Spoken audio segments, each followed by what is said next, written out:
Miongoni mwa watu ambao wamejipatia umaarufu kupitia mitandao ya kijamii hususan kwenye mtandao wa Instagram pamoja na TikTok ni pamoja na Chief Godlove, moja kati ya bilionea ambaye amekuwa kitamba kupitia mitandao ya kijamii hususan katika umiliki wa mali kuanzia kwenye nyumba pamoja na magari ya kifahari zaidi ambayo amekuwa akiyaonesha pia kupitia katika mitandao ya kijamii. Hivi karibuni kuna taarifa ambazo zilileta taharuki kuhusiana na mwana mitandao huyo pia kufulia, kwa maana ya kwamba kwa kile ambacho kidaiwa kwamba magari yale amenyang'anywa, hivyo sasa hivi hana gari yoyote ambayo amekuwa akimiliki. Sasa akaamua kuvunja ukimya na kurudi tena kwenye mitandao ya kijamii, na hii ilikuwa ni mara baada ya baadhi ya gari pia ambazo zilionekana zimepakizwa kwenye masemi trailer na kusemekana kwamba ni gari zake ambazo ameziagiza mara baada ya zile gari za kwanza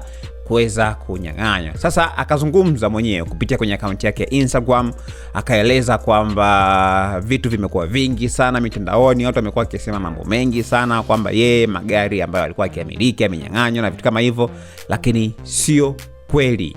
Na akaenda mbali zaidi na kuonesha vitu vingine vya thamani pia ambavyo yuko navyo, akionesha nguo ambazo alikuwa amevaa wakati huo, lakini pia pete za thamani ambazo ni dhahabu pamoja na gold, zote hizo pia akawa anajaribu kuzionesha kupitia kwenye mtandao wa Instagram. Sasa ameposti tena video nyingine akionekana yupo katika kituo cha mafuta, akionekana anaweka mafuta gari zake zaidi ya 3 zikiwa ziko pale, akiwaambia kwamba tayari amewafunga mdomo kutokana na kile ambacho kimekuwa kionekana pale. Nakukumbusha tu kwamba usisahau kusubscribe kwenye account yetu ya YouTube ambayo inasomeka Dodoma TV, na kuacha ukatazame hizi video pia za Chief Godlove. Wananiita mtoto mdogo mwenye pesa nyingi, kiongozi wa chama na serikali. Ukiniona mimi jua umeona hela. Wamenibadilisha jina sasa hivi wananiita Sultan Said. Sultan Said, sio Side. Said. Mjo. Onyesha nyuma. Alafu sio vya mkopo, vimevuka boda. Boda. Vimevuka boda.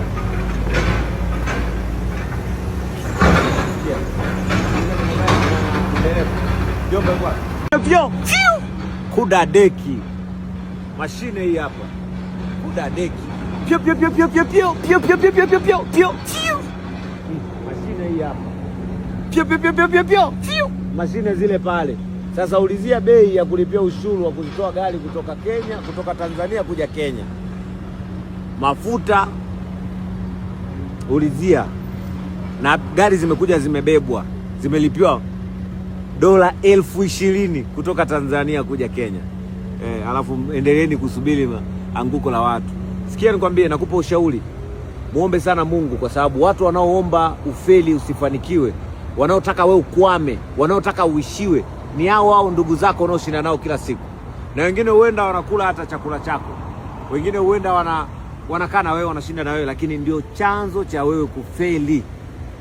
Jifunze kutoka kwangu. Nadhani ili tukio lililotokea watu wengi mmejifunza kwa vitendo, sio maneno. Watu wanatamani sana kusikia story mbaya kukuhusu.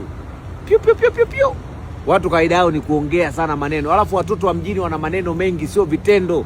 Watoto wa mjini wao ni ubeshi, uwizi, utapeli, madawa ya kulevya. Wakikosekana humo wanakuwa madalali.